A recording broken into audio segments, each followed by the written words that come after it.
Welcome back to Would You Gaming. Yesterday, Nintendo decided to grace us with a Nintendo Direct on of all days my birthday, so it was an early birthday present to me from Nintendo. I'm glad for that. Wanted to go over some of the announcements they had there, some of the stuff that excited me the most. But before we begin, make sure if you haven't already, follow us on one of our social platforms. We're on TikTok, Instagram, Twitter. We try to be active on most of those platforms pretty regularly. Shoot us a DM if you have ideas for upcoming episodes, what we can cover on this channel. We cover a lot of news related stuff as of late because that just is what is available at this time. I'm going to try to differentiate that a little bit in the future and see if we can't incorporate some other topics into that across the gaming medium as a whole, or some other just topics that might be interesting to discuss. The first thing that was actually revealed to us was a Warriors type game in the way of Hyrule Warriors Age of Calamity, but this time with Fire Emblem Three Houses. This title, of course, would be Fire Emblem Warriors Three Hopes, and it looks to be interesting if you're into that sort of thing. I've played the Persona Strikers. I've not played the Hyrule Warriors. It seems a little bit repetitive to me, but I may give that a shot in the future. This looks very crisp. Of course, they action-packed games, cool combos, cool special moves. If you're into that sort of thing, this is going to be right up your alley. Moving right along from that, we learned a little bit more about Advanced Wars 1 and 2. And, of course, in the first one, they stated that there would be voice acting for all of the commanders, and different, you could fast-forward turns, reset turns if you were not comfortable with the moves you made in there. They're also adding some differing modes. There's going to be a design mode, local and online multiplayer. And this, of course, is coming on April 8th. We already knew about this. We weren't given a concrete release date in stone. But I'm looking forward to this. I enjoyed the Advance Wars title when I was younger on the Game Boy Advance. I played the first and second one. I don't think I played the second. I might not have. I know I played the first one, though, thoroughly to completion, so I look forward to going through, playing as the Orange Army again, having fun with these turn-based combat games. And there's quite a few of those, actually, that are going to be on this list. This whole Direct seemed like a love letter to JRPG fans because there was a lot of good news for those fans, and you'll see why as I go over some of the other topics in this. Next up, we learned that No Man's Sky is going to be making its way over to the Nintendo Switch, and this was a stellar game that released back on the PlayStation 4 and Xbox One. When it released, it was a mess. Sean Murray promised us the world, and we didn't really get a whole lot of anything. Most of the features that were promised to us were not available at launch. We had to wait for a significant amount of time for patches, but they did come back, and this is one of those titles that might have released in a buggy mess with a lack of content and features.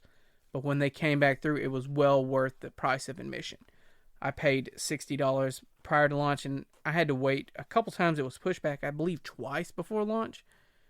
And they've added so much to this. There's freighters. You can set up bases now, mechs. I've got to go back to this one day and try out some of the additional content. I put about 40 hours into this game, and I got pretty tired of it. Because at the time of launch, every planet was very same-ish. There wasn't a lot of variety in the way of the creatures or the biomes and plants that you encountered. But it's going to be a stellar game. It doesn't look like it's going to have the graphical fidelity it would have had on the PlayStation 4 Pro, but it's impressive nonetheless that this title is making its way to the Switch. And if you're a fan of sci-fi and space action, just flight in general, this might be right up your alley. I might have to go back to it on the PS4 one day. I don't know that I'll pick it up on the Switch because, like I said, the graphics aren't as crisp.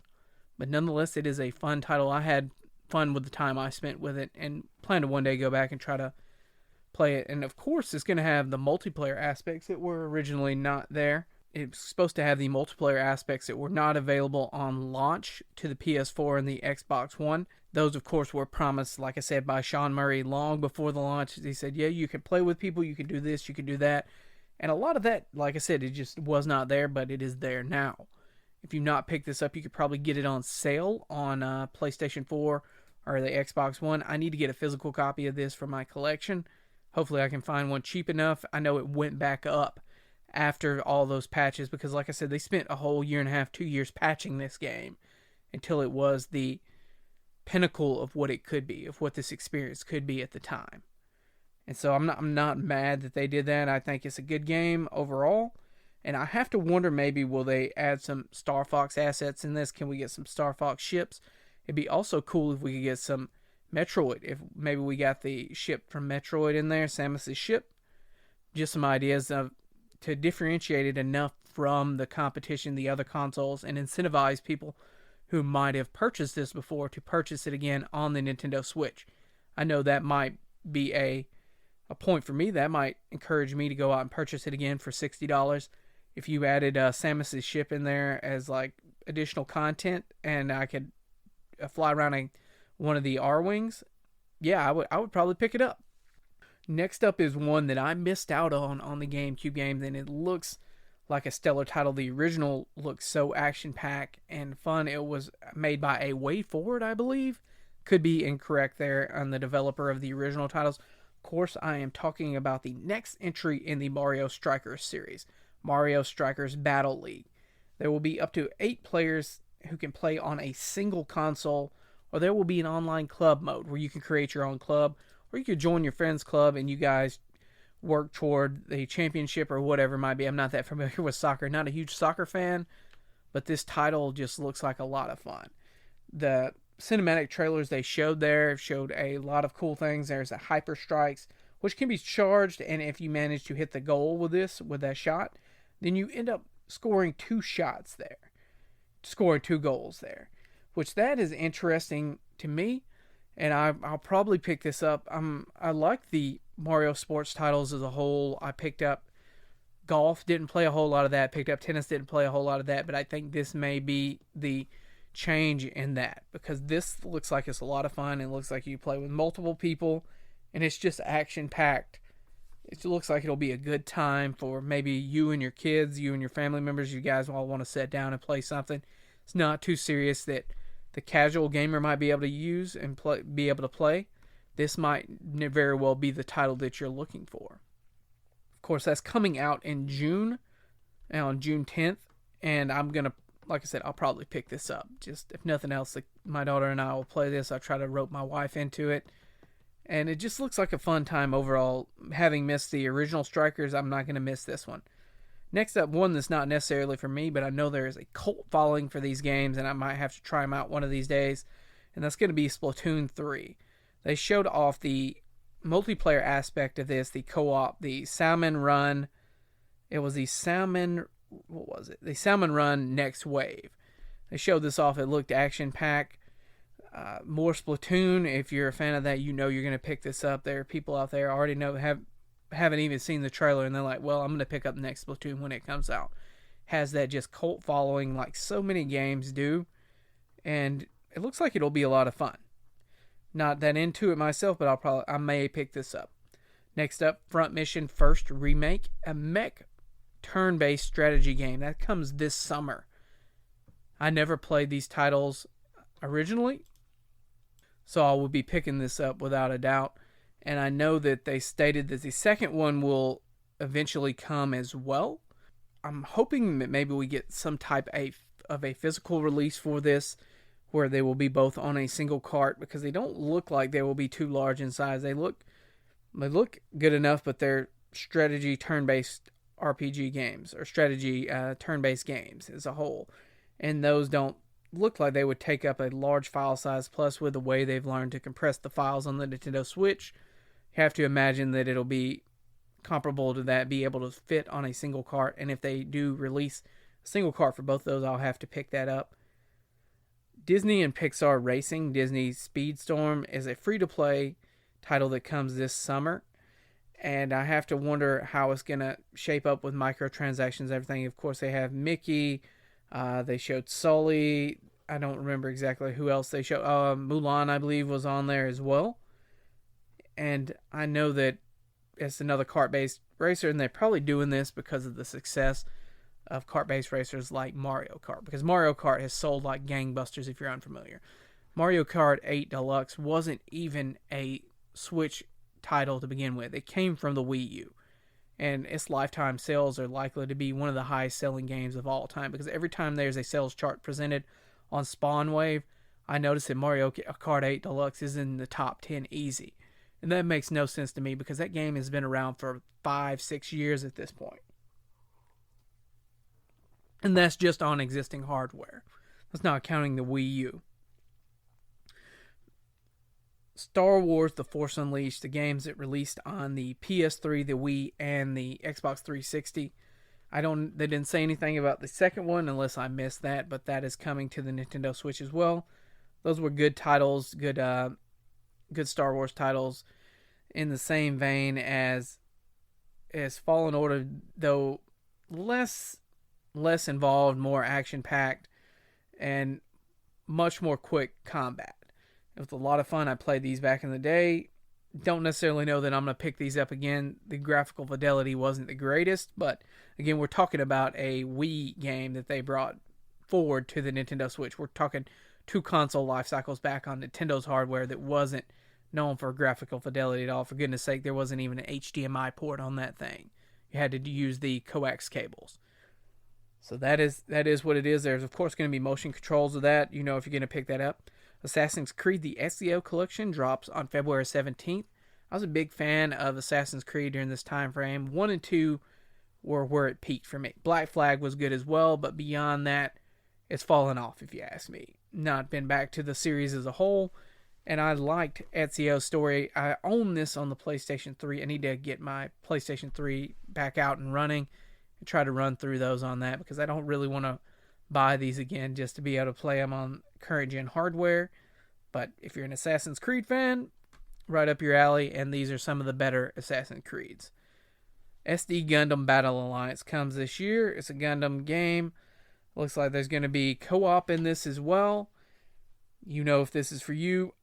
There's more of the chibi. This is more of the chibi Gundam art style because there was an SD Gundam series that came on Cartoon Network. They were shorter, running around there. They weren't the towering mechs that people piloted at this time. They were just autonomous, moving around on their own. It's in that same vein.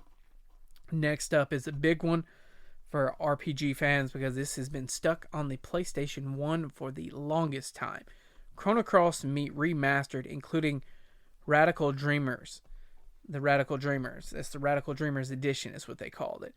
That's coming out on April 7th. I never played Chrono Trigger or Chrono Cross in the past. I played Chrono Trigger on a ROM on a PC back in the day, but never got too far.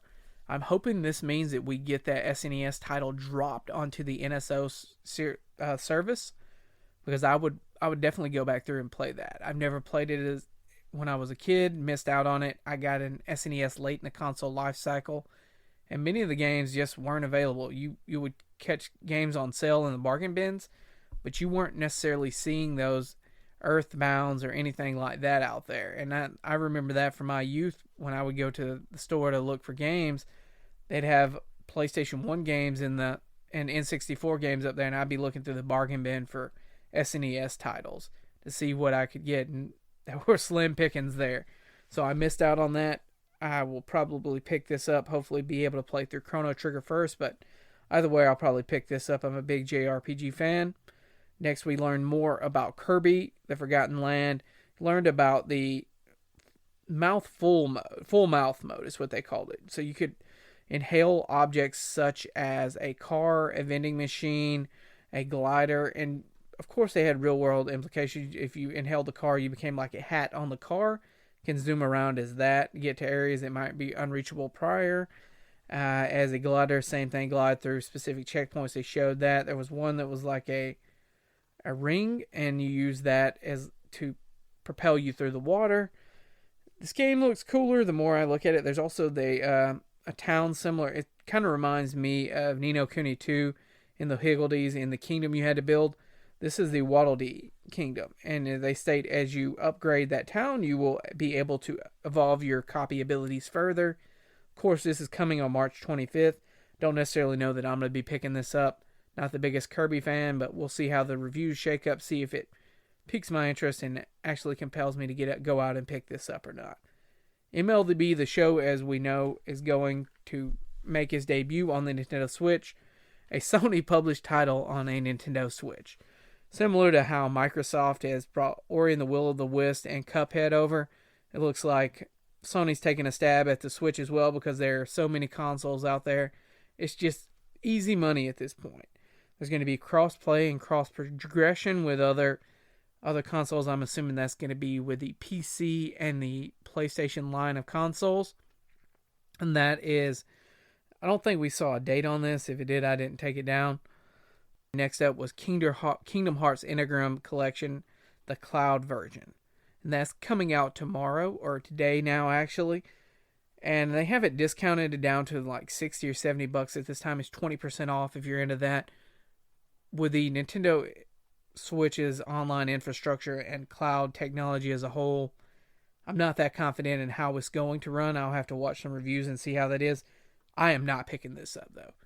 Cloud console games, cloud versions, they're not for me. I live in a rural area with trash internet. If I had good internet, I'd be playing online with titles I either purchased digitally or had physical copies of. The cloud versions, no, they're not for me as a whole. But if you don't own any of the other consoles and you've been waiting to play Kingdom Hearts, this is your way to play through the entirety of it. 1 through 3, and I think it has all the other add-ons as well. You have to look at that and check it out yourself. But there's a lot to like here. If you're a Kingdom Hearts fan and you've been left out of the loop, didn't own a PlayStation 2, PlayStation 3, PlayStation 4, or Xbox One, or Xbox One X, this is your opportunity to actually play through that now. Klonoa 1 and 2 is going to drop onto the Nintendo Switch on July 8th. And I was watching Nintendo Live, and Xeon actually stated these were the PS1 graphics. They didn't make it look like the Wii wonky graphics that were there. I wasn't familiar with it being released prior, but if you're a big fan of the title, side-scroller action platformers, this is up your alley. Portal 1 and 2 are going to drop onto the Nintendo Switch. Local and online split-screen multiplayer for Portal 2. That's actually coming later this year. I beat Portal 1 a long time ago on the Xbox 360, the Orange Box Edition that had Half-Life 2, I believe, in there. I'll probably pick this up, if nothing else, so I can play through Portal 2. Portal 1 was an interesting puzzle title, and I had a lot of fun with that.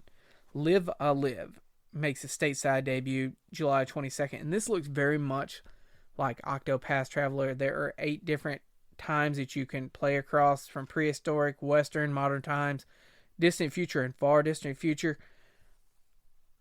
It was very much a cinematic trailer showing off some of the gameplay, and it didn't explain a whole lot of what's going on there. If maybe you time travel to these different dimensions and do things, or if it's different games in one. Of course, this looks like a Octopath Square Enix. Of course, like I said, this looks like a love letter to JRPG fans with this Nintendo Direct here.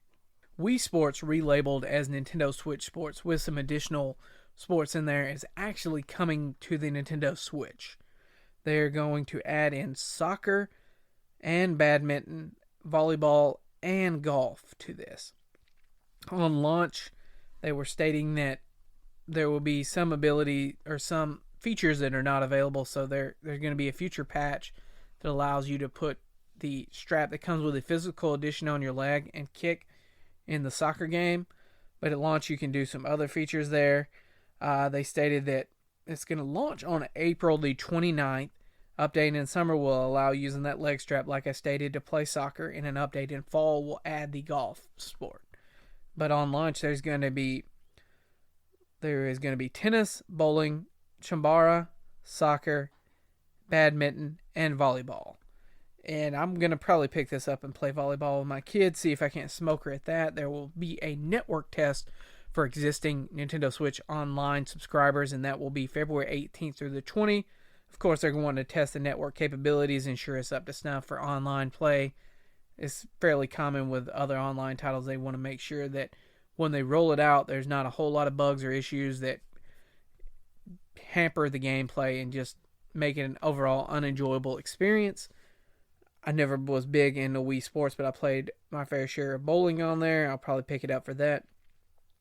Taiko no Tatsujin Rhythm Festival, a rhythm-based game with some orchestral music from Zelda, drops this year. It's coming from Bandai Namco, and of note to me is the paid in-game subscription service for over 500 songs to be available at launch. Man, microtransactions. They got to get that money somewhere, and I guess they have to find a way to pay for a lot of those music rights. If it is licensed music they're adding in here. But if you're into rhythm based games, that might be up your alley. Triangle strategy game. The turn based strategy RPG game with the worst title in the world is dropping a new demo that lets you play up till chapter 3. And that will allow you to carry over that progress into the game on launch. And of course, that is coming in March of this year. I didn't write down the release date as a whole, but it's in early March, and it's right up my alley. It seems like the spiritual successor to Final Fantasy Tactics, one of my favorite strategy RPG games of all time. So I will pick this up without a doubt. Plus that Octopath art style. I just had such a good time with Octopath, and Square Enix does such a great job on these titles. And I think they did something similar with Octopath Traveler, where they had a demo for it. They allowed you to carry over your progress to the main game for that as well. It's a good way to get people in there who might be on the fence about it, who might be thinking, I might pick this up, but I'm not sure if it's going to be for me. I know I played the first demo, and I had a blast with it. Now I will download this as well and get to that and polish that off as well. I will be picking up a physical copy of this because I, of course, am a physical collector, and I want my shelf to be filled with those pretty things. But I can't wait for this to come out. We have about a month until this launches, and it's looking like the beginning of this year, up until about June or July, is packed full of games. And this is just mentioning the Switch. It's not factoring in the PlayStation 4, PS5 titles that are coming along with that. Cuphead, the Delicious Last Course DLC, is going to come to the Nintendo Switch. That comes on June 30th, adding additional bosses and modes. Metroid Dread had an update that hit yesterday when the Direct launched, or sometime after the Direct. There was a one-hit mode for the sadistic players out there who want to experience that. It's called Dread Mode difficulty. Also, Rookie Mode allows additional recovery from health drops. Like I said, that launches later today, and that adds some more components to it. If you've been struggling with it or it's not enough challenge for you, you can tweak it one way or another and play in one of those modes. Best of luck to you playing in that Dread Mode. You wouldn't catch me dead in that. There's also going to be a second update coming in April that's going to add Boss Rush Mode.